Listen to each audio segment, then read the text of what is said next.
production shut down. Workers told to stay home. The biggest beef producer in the U.S. crippled by cyber criminals. The reality is that consumers are going to continue to experience more of these kinds of disruptions. A deeper look at the hack against JBS, its impact on Colorado, and why your grocery bill could take a hit. If nothing changes, then I think it will probably continue to be on the rise because it seems to be working. Caught in the act. Surveillance footage is giving us a fresh look at the thieves who made off with the family's moving truck. And tonight, police have a man in custody. Everyone that we've talked to, she was their best friend. A Cherry Creek teacher fatally shot, her ex-boyfriend arrested. Tonight, her family is grieving, trying to make sense of it all. Her heart told her, you be kind to everyone, trust them, and he broke the trust. After COVID-related shutdowns last year brought on by hundreds of cases and 7 deaths, tonight the mammoth JBS meatpacking plant in Greeley is shut down again because of an international cyber attack. And it's not just the Colorado plant. The Brazil-based company says the attack hit systems across North America and Australia. Already, shifts have been canceled. There are concerns about the beef supply nationwide and how it could affect your grocery bill. Good evening, everybody. Welcome to Denver7 News at 10. I'm Shannon Ogden. Good evening. I'm Ann Trujillo. We thank you for joining us. So let's dig deeper into this, starting with what happened. So today, JBS confirmed that the company was the victim of an organized cybersecurity attack that targeted some of its computer systems in the U.S. and Australia on Sunday, and that includes the U.S. headquarters in Greeley. Hackers are demanding ransom tonight. The United Food and Commercial Workers Union says all JBS plants across the country were shut down today, and we are told the backup servers, though, were not affected. In a statement, JBS said its technology team is making some good progress, and it expects the vast majority of plants will be back up and running tomorrow. And JBS says there's no sign that customer, supplier, or employee information was compromised in the attack. And Colorado workers are already feeling the effects. The union that represents thousands at the Greeley meatpacking plant says 2 shifts were canceled today. Nearly 2,900 of its members were told to just stay home. As for tomorrow, Shift A will not work, while Shift B is scheduled to come in for a regular day. And in the meantime, the union is working to make sure these employees get paid. So let's take a deeper look here at why this is such a big deal. JBS is the world's largest meat supplier. Its North American operations headquartered here in Colorado. At the Greeley plant, the company employs roughly 6,000 people, making it one of the state's largest employers. And the company says it employs a total of more than 64,000 people in the U.S. and Puerto Rico. The union is now calling on federal leaders to get JBS employees back to work as soon as possible and help keep the country's food supply operational. And taking such a big company offline creates big problems. So let's get into the details here. JBS is the biggest beef producer in the U.S. Bloomberg reports it's responsible for more than 1/5 of all production.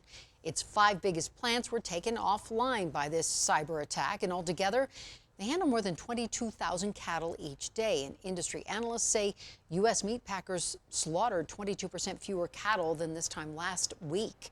Work also stalled at plants in Australia and Canada. And the stalled beef production comes at a really bad time. Some perspective here, Memorial Day kicks off a season of high demand. People are outside and they are grilling, and then on top of that, more businesses are reopening and more people are starting to dine out in greater numbers. Reuters reports the price of fresh cut beef spiked 5% between March and April.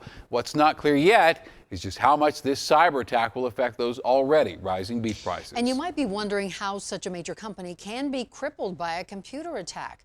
University of Denver computer science professor Nate Evans says this type of hacking is on the rise. Ransomware is a kind of cyber attack where criminals hold data hostage. And when they've got the target's attention, they demand payment to give it all back. As for how long this will last at JBS, Evans says it just depends. I mean, it depends on how long it takes to recover and how much they end up losing. If they refuse to pay the ransom, it could take as much as, I don't know, a week or 2 to get everything up and running again. Again, I don't know specifics, but it could take a while. Last month, the East Coast faced a gas shortage after a ransomware attack against the Colonial Pipeline. The company's CEO told the Wall Street Journal the company paid hackers more than $4 million to make the pipeline operational again. This attack has the president's attention. The Biden administration says it is in contact with Russia's government after reports the ransom demand came from inside that country. The FBI is investigating. And today, the White House Deputy Press Secretary said the White House is engaging directly with the Russian government on this matter and delivering the message that responsible states do not harbor ransomware criminals. In April, the Biden administration placed sanctions on Russia after uncovering a state-sponsored hacking effort against federal agencies. Tonight, a family is heartbroken. Students dealing with tragedy. A beloved teacher in the Cherry Creek School District was murdered over the weekend. Denver7 Sloan Dickey sat down with her mother and daughter, and they're trying to understand what could motivate such a senseless attack against a woman who cared so deeply for others. It's senseless loss. There's no reason for it. The mother and daughter of Melissa Wright don't want her death It's been the worst time of my life. to overshadow her life. She lived life to the fullest. I mean, she worked hard, she studied hard, but she played hard, and she loved to travel. 41-year-old Melissa Wright was shot and killed on Friday night near Pontiac and Lowry in Denver. Eric Cobain is now in jail facing charges. Wright's family says he was an ex-boyfriend. Her heart told her, you be kind to everyone, trust them, and he broke the trust. Finally, he moved out, but he was constantly following her and over at her house. Wright not only leaves behind a family, but a classroom full of students. Since toddling around, she said, I'm going to be a teacher. She was a teacher at IT Manor, an off-campus alternative program for students with special needs. Her students are the ones that can tell you how caring she was. According to her bio in the Cherry Creek School District website, she taught math and went the extra mile for her students, no matter their background. Never give up. Compassion for everyone. Don't judge. Yeah. Love all. Forgive. In a letter sent home to students and parents, the IT Manor principal said she was an integral part of the Manor and CCSD community, and she will be greatly missed. I feel like a big chunk of me was taken with her, and I'm never going to get it back. Cobain was arrested in Lakewood on Sunday and is being held on first-degree murder charges. He took the one person that means more than anything for me. And I'll fight every step of the way to make sure he never gets out. Wright's birthday is next month. She was planning a celebration at Cherry Creek Reservoir, and her family says they will now turn that into a celebration of life. Sloan Dickey, Denver7. Tonight, we're getting a better look at a theft that prompted the police chase of a moving truck around the metro last night. So take a look at this video. It ended with a crash and one man in custody. Zachariah Rogers and Cullen Hodges moved from North Carolina to Colorado, and then their moving truck with all their belongings in it was stolen from a parking lot near DIA. They called police, and did a little investigating of their own as well. At one point, a social media tip brought them face to face with the thieves. That's what you're seeing here. So that's their Jeep. Stop. Then the thieves take off in that yellow moving truck. Now, the truck eventually crashed on I-270 and caught fire. And fortunately tonight, we know most of the family's belongings were salvaged. Police arrested this man, Timothy Hutton. His role isn't exactly clear yet. He was checked out of the hospital and then taken into custody. A new law could mean a brighter future for immigrants in Colorado. It allows everyone to pursue a professional career regardless of their legal status. Denver7's Addie Guajardo spoke to some undocumented students with renewed confidence to pursue their dream job. It's official. Congratulations, everybody.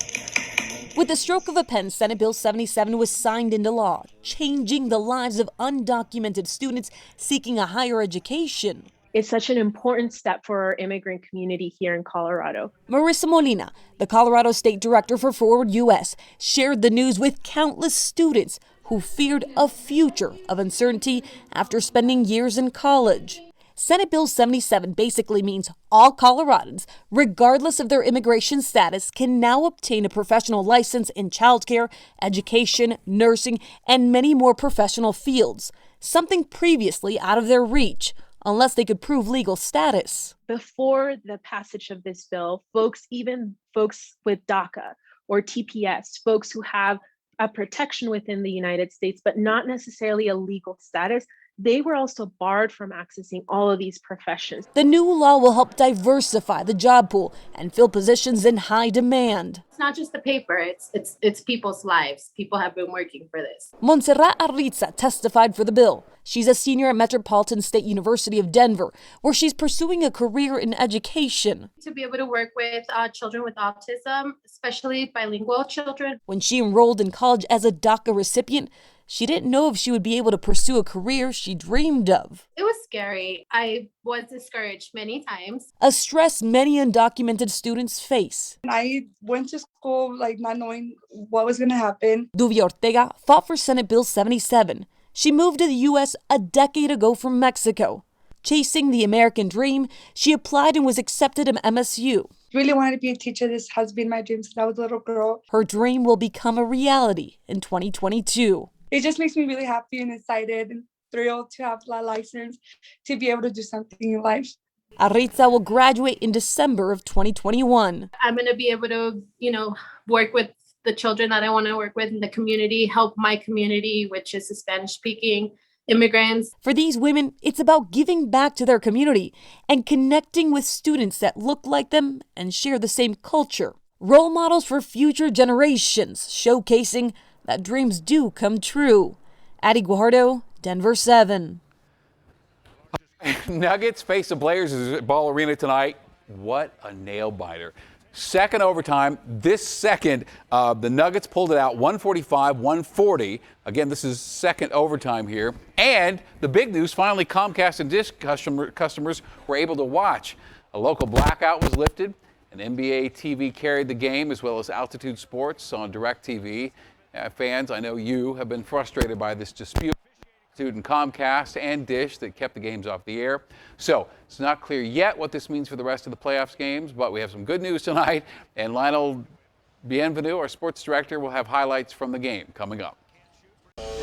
Kept calling. I didn't hear anything for a couple weeks. Called back, and I kept being told the same thing. Part's not in. Car owners frustrated by slow progress on recall repairs. The car stalls out in traffic in a busy intersection. There could be multiple cars. More than an annoyance, it's bringing back bad memories. Everything reminds you of your son and who you lost. Warmer weather across the Front Range and the Eastern Plains today, now that we've seen the sunshine, but things are about to change going toward the weekend. Even hotter weather. I'll have your 7-day forecast.